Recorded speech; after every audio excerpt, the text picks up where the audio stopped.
زندگی ایک عجیب سفر ہے، کبھی ہم ہنستے ہیں، کبھی روتے ہیں، کبھی ایسا لگتا ہے کہ ہر راستہ بند ہو گیا ہے۔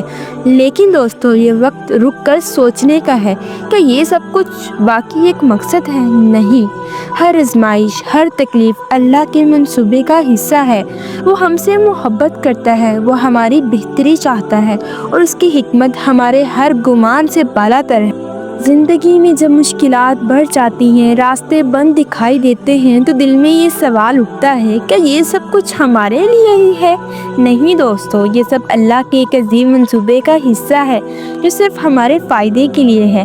آج میں آپ کو بتاؤں گی کہ اللہ تعالیٰ ہماری زندگی میں کیسے حکمت کے ساتھ اپنا منصوبہ مکمل کرتا ہے۔ قرآن، حدیث اور اسلامی قصص کی روشنی میں اس پیغام کو پورا سنیے گا۔ انشاءاللہ آپ کو ایسی احادیث بھی سننے کو ملے گی جن سے آپ کو ذہنی سکون بھی ملے گا انشاءاللہ۔ اللہ کا ہر کام حکمت پر مبنی ہے۔ قرآن پاک کی روشنی میں اللہ تعالیٰ فرماتے ہیں، سورۃ البقرہ کی آیت نمبر 216 ہے ترجمہ: اور ہو سکتا ہے کہ تم کسی چیز کو ناپسند کرو اور وہ تمہارے لیے بہتر ہو، اور ہو سکتا ہے کہ تم کسی چیز کو پسند کرو اور وہ تمہارے لیے نقصان دہ ہو۔ اللہ تعالیٰ جانتا ہے اور تم نہیں جانتے۔ یہ آیت ہمیں بتاتی ہے کہ زندگی کی مشکلات اور فیصلے اللہ کی حکمت کا حصہ ہوتے ہیں جو ہمارے محدود علم سے بالاتر ہے۔ انسان سوچتا ہے کہ ہمیں یہ نہ ملا تو پتہ نہیں کیا ہو جائے گا، یہ ہمارے لیے بہت ضروری ہے، لیکن وہ اللہ جو پوری دنیا کا مالک ہے، خالق ہے، تخلیق کرنے والا ہے، وہ ہم سے کئی گنا زیادہ بہتر جانتا ہے کہ ہمارے لیے کیا بہتر ہے۔ مشکلات اور آزمائشیں اللہ کی طرف سے ایک تحفہ ہیں۔ حضرت یوسف علیہ السلام کی کہانی سے ہی سبق سیکھیے۔ حضرت یوسف علیہ السلام کی زندگی مشکلات سے بھری ہوئی تھی۔ ان کے بھائیوں نے کنویں میں پھینک دیا، پھر غلام بنا دیا گیا اور آخر کا قید خانے میں ڈال دیا گیا، لیکن یہ سب اللہ کے منصوبے کا حصہ تھا۔ ان تمام مشکلات کے بعد وہ مصر کے وزیر بنے اور اپنے قوم کی رہنمائی کی۔ یہ واقعہ ہمیں سکھاتا ہے کہ اللہ کی طرف سے دی گئی آزمائشیں ہمیں بہتر اور مضبوط بناتی ہیں۔ آپ نے سنا ہوگا کہ بیماری اللہ کی طرف سے ایک تحفہ ہے۔ جب اللہ آپ پر آزمائش ڈالتا ہے تو اس کا حل بھی اللہ آزمائش سے پہلے ہی بنا لیتا ہے۔ تو جب کوئی بھی آزمائش آئے تو مایوس نہ ہوا کریں، بلکہ اللہ کا شکر ادا کیا کریں، کیونکہ ہر آزمائش یا تکلیف آپ کو اللہ کے مزید قریب کر دے گی۔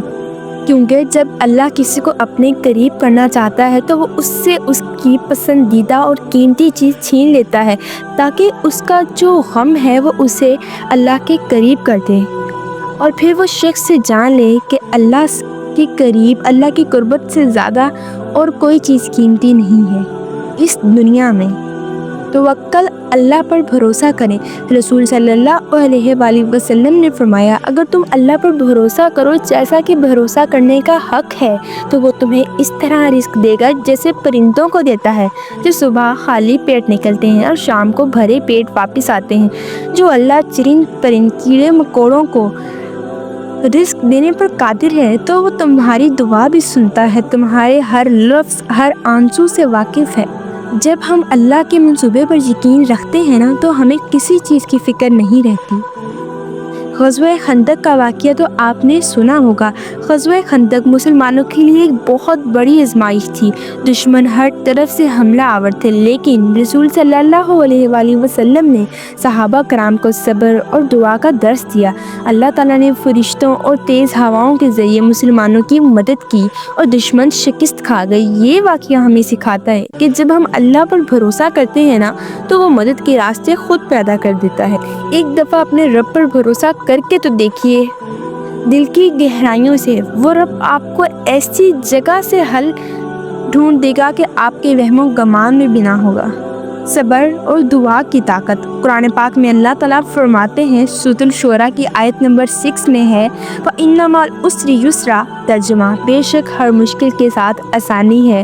یہ وعدہ ہمیں حوصلہ دیتا ہے کہ آزمائش کے بعد آسانی ضرور آتی ہے، لیکن شرط یہ ہے کہ ہم صبر اور دعا کا دامن تھامے رکھیں۔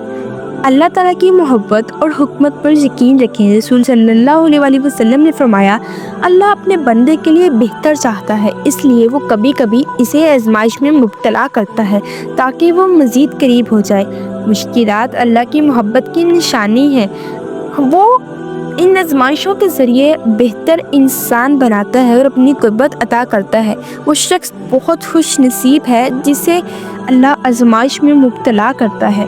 خود ہی سوچئے، ایک شخص جو دنیا داری میں اس طرح گھل مل گیا ہے کہ بس نماز کو ایک فرض کی طرح ادا کرتا ہے اور اس سے کوئی پریشانی بھی نہیں ہے، لیکن قرآن پاک میں ہے کہ دلوں اور ذہنوں کا سکون تو اللہ کی قربت میں ہے۔ خود کو اللہ کے حوالے کر دیں۔ زندگی کا اصل مقصد اللہ کی رضا حاصل کرنا ہے۔ جب ہم خود کو اللہ کے منصوبے کے حوالے کر دیتے ہیں تو دل کو سکون ملتا ہے۔ اللہ تعالیٰ فرماتے ہیں، وَمَن يَتَوَکَّلْ عَلَى اللَّهِ فَهُوَ حَسْبُهُ۔ سورۃ الاطلاق کی آیت نمبر 3 میں ہے۔ ترجمہ: اور جو اللہ پر بھروسہ کرتا ہے، اللہ اس کے لیے کافی ہے۔ ہماری سوچ، ہماری خواہشات اور ہمارے منصوبے بہت چھوٹے ہیں، جس کو پانے کے لیے ہم ہر وقت غمزدہ رہتے ہیں، پریشان رہتے ہیں۔ دوستو، اللہ کا ہر فیصلہ ہمارے لیے بہترین ہوتا ہے، بس ہمیں صبر و شکر کے ساتھ اس پر بھروسہ کرنا چاہیے۔ دعا کریں، یا اللہ ہمیں اپنے منصوبے کو سمجھنے اور اس پر راضی رہنے کی توفیق عطا فرما۔ ہمیں اپنے قریب کرو، دنیا اور آخرت میں کامیابی عطا کر۔ ناظرین، اگر آپ کو یہ ویڈیو پسند آئی ہو تو دوسروں کے ساتھ شیئر کریں تاکہ وہ بھی اللہ کی حکمت کو سمجھ سکیں۔ ہمارے چینل ویلبنگ ہب کو سبسکرائب کرنا نہ بھولیے گا، اور اس پیغام کو سننے کا بہت شکریہ۔ اپنا خیال رکھیے۔ اللہ حافظ۔